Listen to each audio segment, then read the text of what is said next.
1, 2, 3, 4!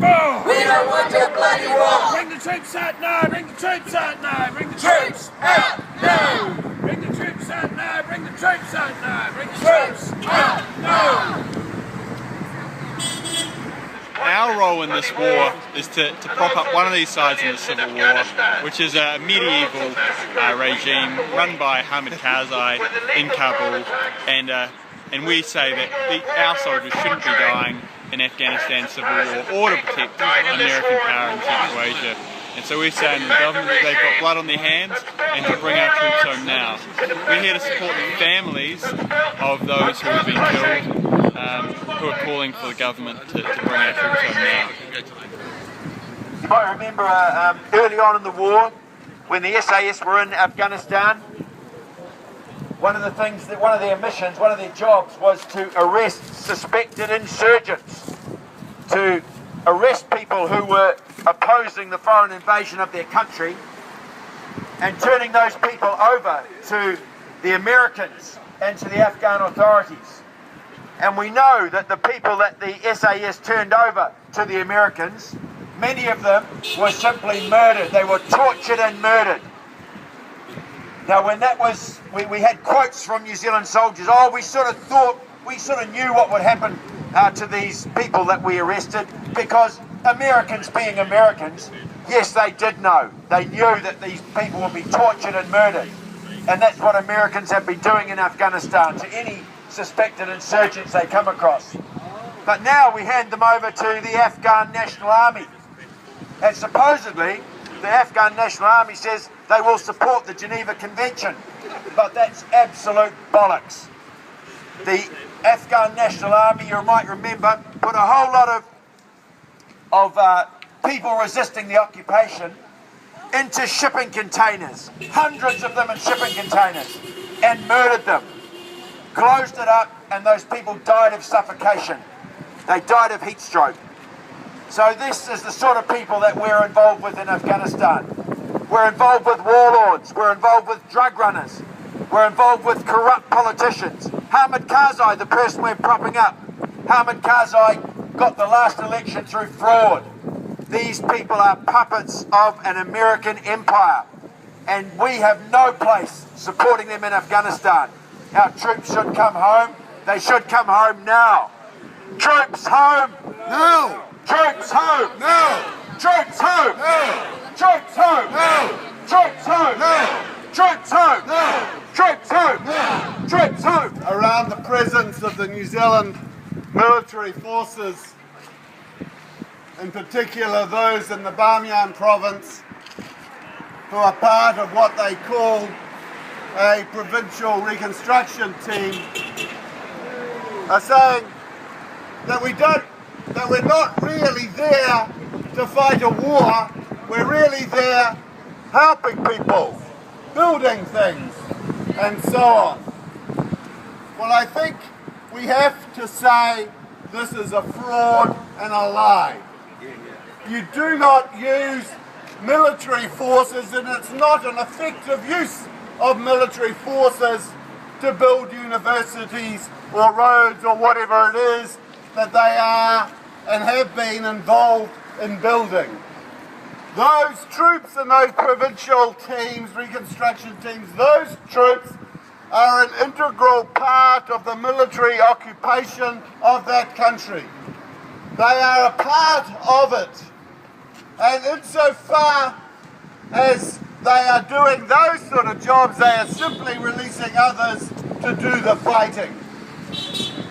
It is an integrated military occupation of an entire country.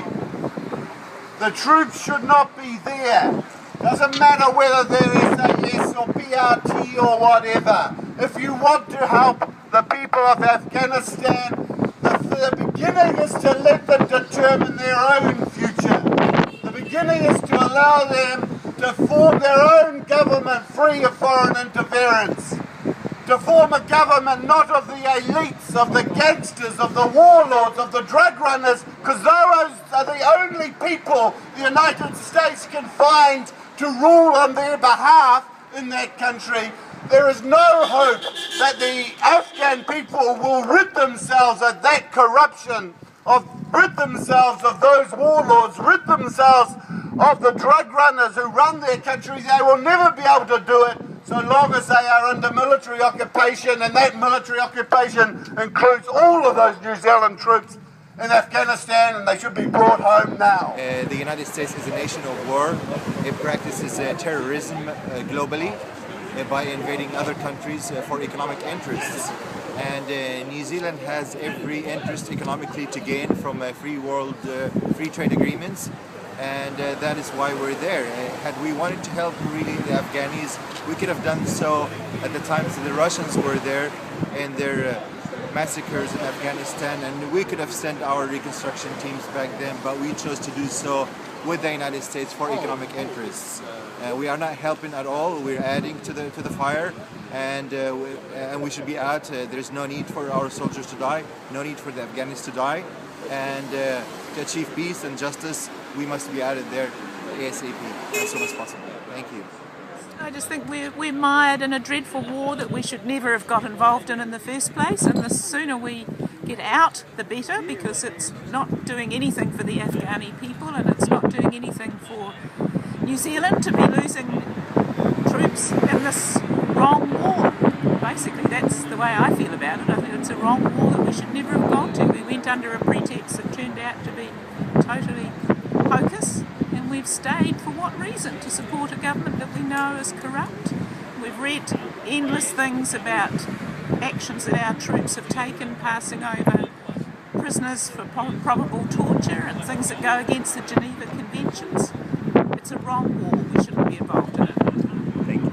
Today's protest is a call for New Zealand troops to be withdrawn from Afghanistan. It's the longest occupation that New Zealand's been involved in overseas, with troops joining a foreign occupation. They should be brought home now. There were media reports overnight saying the Taliban was specifically targeting New Zealand troops because we've got inferior weaponry and they don't want us there. Is that a sign that we really should pull out sooner than April? Well, I think it is. I mean, the government knows that we're putting young New Zealanders' lives at risk, and the blood is on the hands of the New Zealand government for each one of the deaths that we've had. As I say, we should never have gone there in the first place. We are part of the problem, we're not part of the solution. And the New Zealanders who are doing the reconstruction work, we would be far better to give the money to NGOs, non-governmental organisations in Afghanistan, who would have been able to do far more with that money than New Zealand's been able to do. So there's no reason for us to be there. We should be out.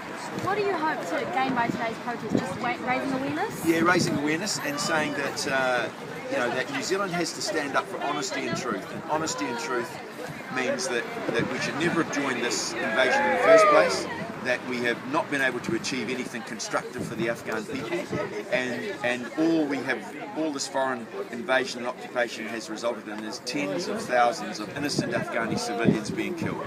Okay, what's next for you? Well, I think we're going to continue. I mean, we've been Global Peace and Justice started 10 years ago as a result of New Zealand joining this invasion to Afghanistan. So we're here for the long haul. We're going to be here until the troops are out and into the future.